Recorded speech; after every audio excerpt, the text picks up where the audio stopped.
Hey everybody, it's Mike from Here the Watchmen, and welcome to today's edition, September 24th, of the Watchmen's Report. We got a great guest lined up for you today, someone very special that I just met, and we are going to be seeing him in Orange County, California, November 5th through the 6th. We are going there. We are going to stand up and be bold for Jesus, and we want you to come. So go to hearthewatchman.com.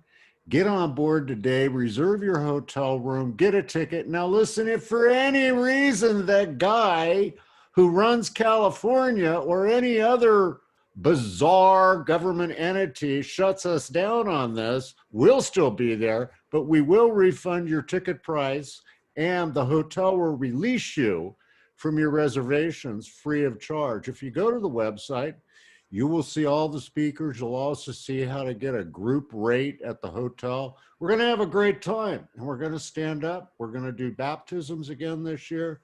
It's going to be phenomenal. Then also, don't forget, tomorrow, 2 o'clock Eastern time, we premiere Igniting the Fire, our virtual conference, with 17 speakers, 28 sessions, and 30 plus hours of content. You have 6 months of on-demand viewing. We host it on Vimeo, so you can watch it on your computer, your TV, Roku, Apple TV, Prime, whatever. You can see it. $39. That's it. 6 months. Again, 17 speakers and 30 hours of content, $39. Who else does that? Go to hearthewatchman.com, click on the graphics of Igniting the Fire and get registered. Ticket sales cut off at 8 p.m. Eastern tomorrow night. So avail yourself of that and have fun. Okay, we're going to get right into it. Today on the show, we have with us Jason, and I love his last name, Dezember, like December, but with a Z. Jason, thanks for joining us. Thanks for having me, Mike. Thank you. Hey, it's exciting. I mean, you guys, you have a book that you came out with that you teamed up with Joe Jordan, who I guess is overseas, and you'll talk about that. The name of the book is Piercing the Cosmic Veil. Jason, I know for sure will be in Irvine, California, where they'll have his book there for you to buy. You can get an autographed copy of it. You can learn more than you'll learn today there. Jason, tell us a little bit about why you teamed up with Joe and what the book is all about. Sure, Mike. So just kind of a brief synopsis of this whole situation that unfolded was I had a UFO encounter October 6, 2013. Changed my life forever. And for that preceding 3 years, I went through all kinds of stuff. Was kind of that night was the beginning of something that just manifested itself into a nightmare. From multiple sightings to, after that, the first one, to seeing beings through my video, through my phone, taking pictures, orbs. It kind of manifested itself over a couple year period, sleep paralysis, kind of the whole gamut. It kind of slowly manipulated itself into a situation where it just felt like I was being tortured.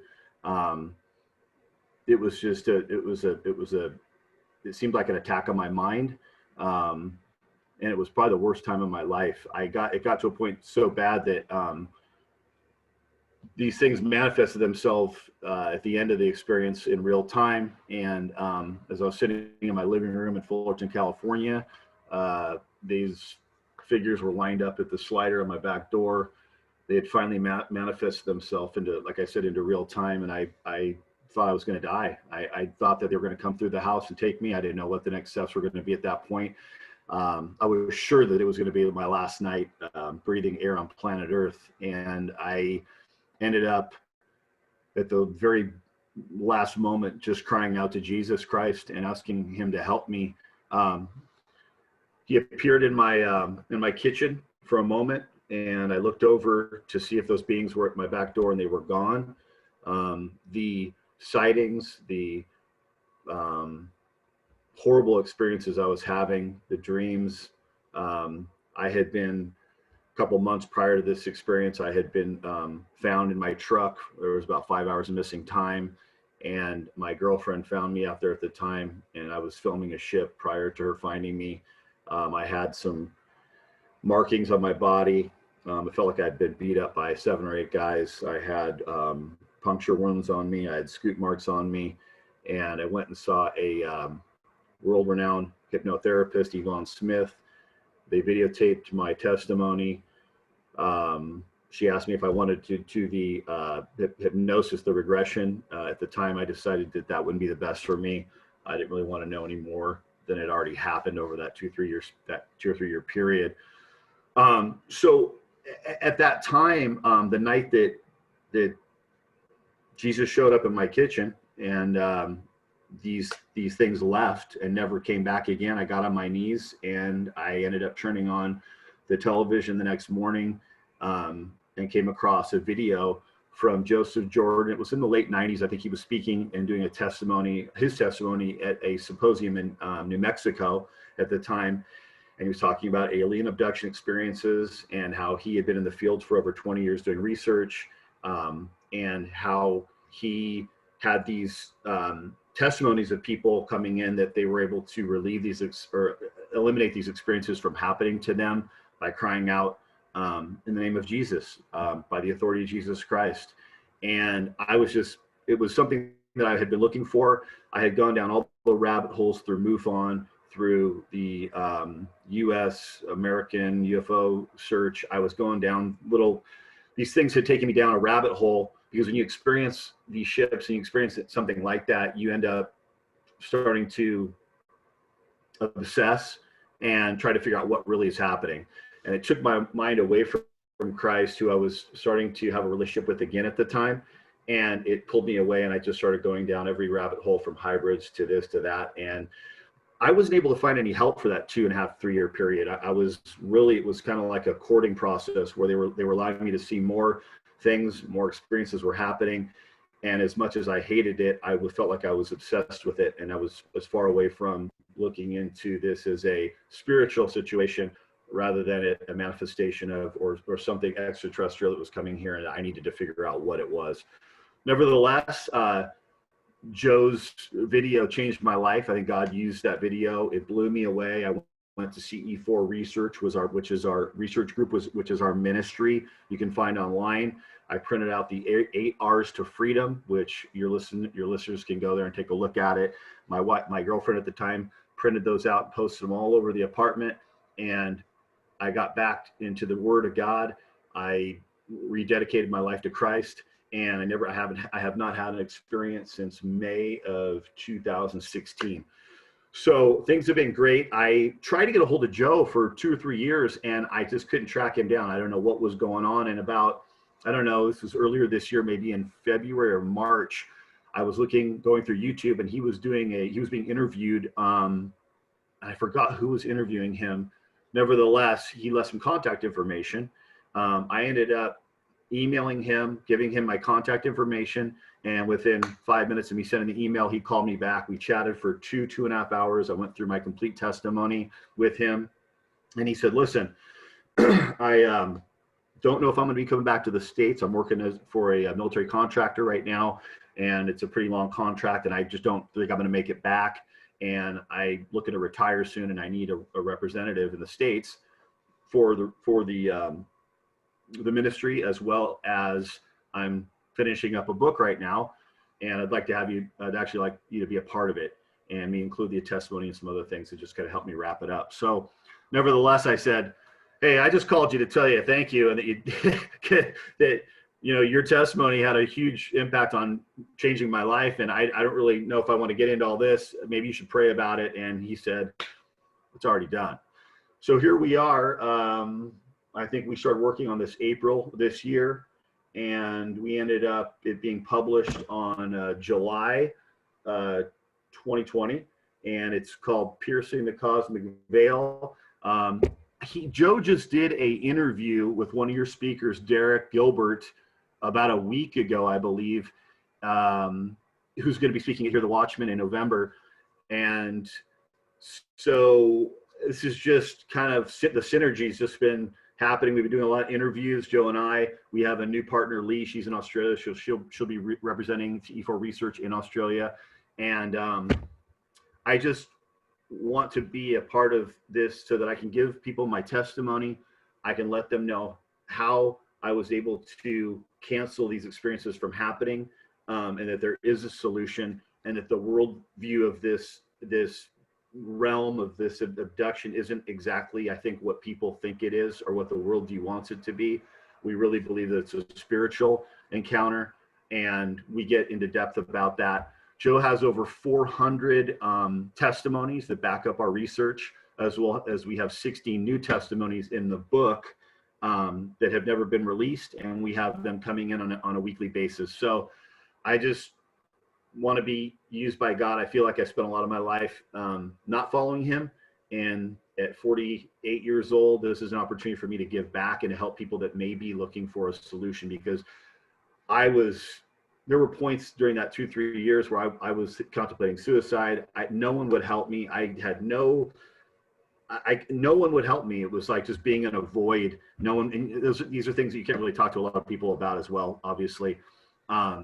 So to have something that people can actually get that can help them, I think is a great thing. And I'm just blessed to be a part of it. And I'm just grateful that I got to meet you and Jeannie, and hopefully have an opportunity to speak with people at the conference, offer this book if they can maybe need it for themselves or somebody else. But especially where we are at in this hour, I think we're, obviously at the beginning of suffering here. And I think this is a critical component of what's missing in the church as well, because I don't think they're addressing things like this. And so Joe and I want to just get this out to as many people as we can, to offer help through a solution that we found that's foolproof, because we've got the research and the testimonies to back up what's happened to me and what's happened to other people that are involved with this. So. Wow, brother. I mean, what an incredible journey. What an incredible book. I mean, how do people find the book today? You can go to Amazon, Barnes and Noble. You can go to our website. It's piercingthecosmicveil.com. There's a homepage, a blog page. So if you have testimonies or you're going through something, you'd like to leave your email, you'd like us to talk with you or pray with you or just listen to you. Sometimes people just want to be able to speak with people who will listen to them and believe them. And that's what we offer. You can also go to our ministry page is ce4researchgroup.com. You can also go there through alienresistance.org. But if you type in CE4 Research Group, it'll take you to the website, which gives you a lot of great information there as well. Amazing. Now let me ask you this, Jason. So you're going through all this, and believe me, I know what it's like to be called a nut. I really, I happen to have witnessed the Phoenix Lights. And when I would tell people about that and actually witnessing it, even though there was plenty of evidence that it was real, sure, including the governor of Arizona saying that it was real, the people thought I was a nutcase until I met L.A. Marzulli and talked with him about it. It's a real phenomenon out there that we're not sure whether it's alien, whether it's supernatural, what exactly it is. It's beyond our scope. But when you went through this, were you a believer during the time you were going through this, or did you become a believer after? That's a great question, Mike. So I actually went to Calvary Chapel Christian Academy, kindergarten through 4th grade. I think I asked the Lord into my life. I was probably, 9 or 10, and I took it seriously. However, shortly after I had done that, there was an issue in the church. Something happened horrifically to my mom by one of the members at this church. And as a child and looking at things through a child's eyes, it really hurt me deeply, and I ran away from God and Jesus and from the church as fast as I could after that had happened. So, to answer your question, Yes, but then I went away. I was in rock bands for probably 15, 20 years. I went I just searched for the darkness. I had really had a bad experience with the church. Um, I had gone through a couple horrible marriages. And when this all had happened, I was actually a year and a half alone. My ex-wife had taken my kids up north. They were young. I had lost my home, my car. I'd lost everything. And I was really in a vulnerable state. And that's really when all these things started happening. And I think that's, in looking back in retrospect, I believe the enemy really had an opportunity to jump on me at that time, because I was really void of I was living in despair. I was full of anger and unforgiveness. And in the word, it does state that, you know, when you have unforgiveness in your life, it will open yourself up to spiritual attack. So yes, but walking away from him, I believe in looking back that the Lord needed me to go through this experience so that I could truly find him.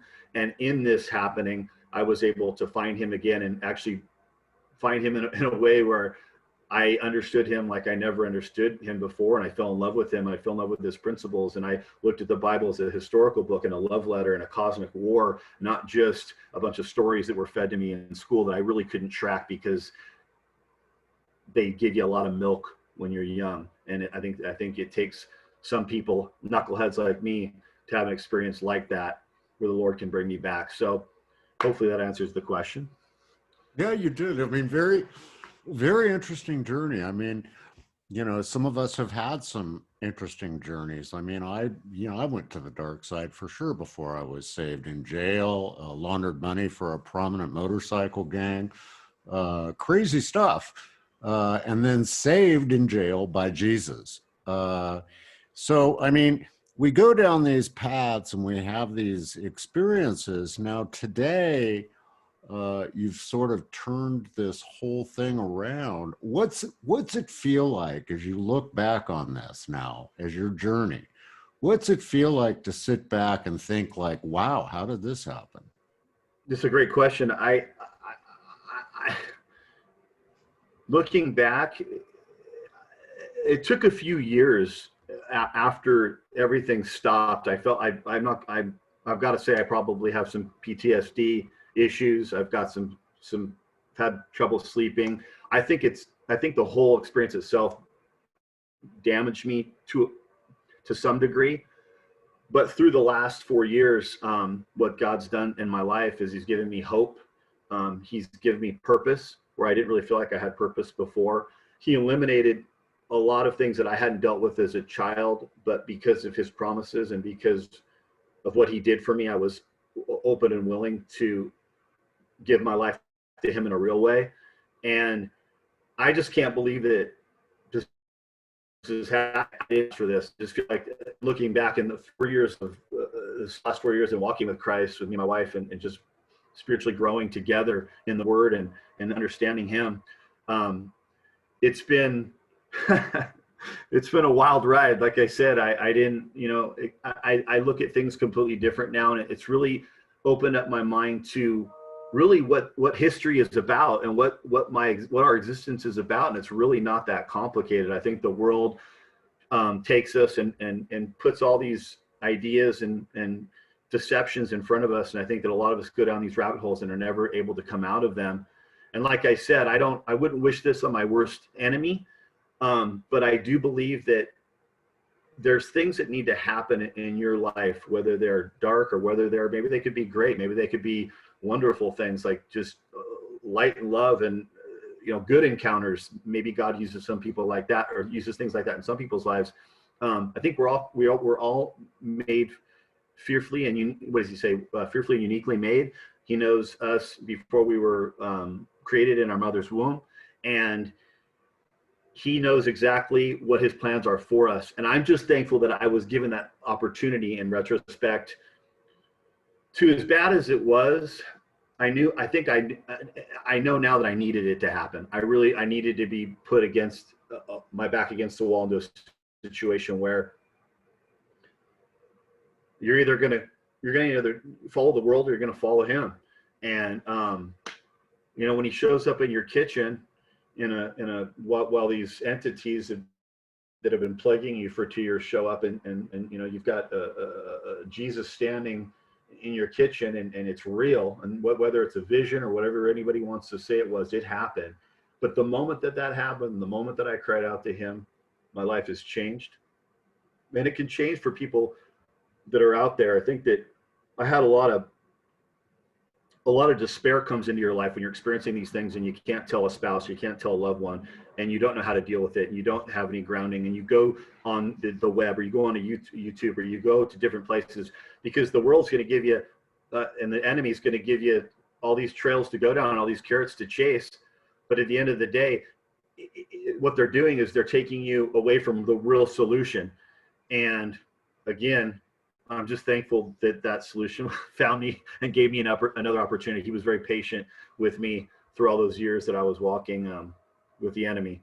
And I just, it's kind of a surreal situation to be in right now, to be honest with you, to work with Joe, because I love that man, and he's so knowledgeable, and he does his research. He's been doing this for over 20 years. He is well respected with MUFON. He's well respected in the field that he works in.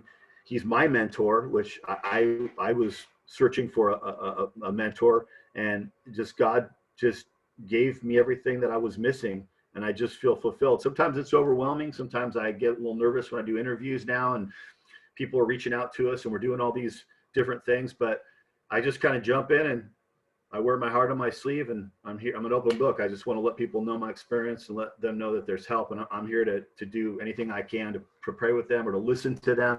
And hopefully this book can be a tool that people can use in their lives.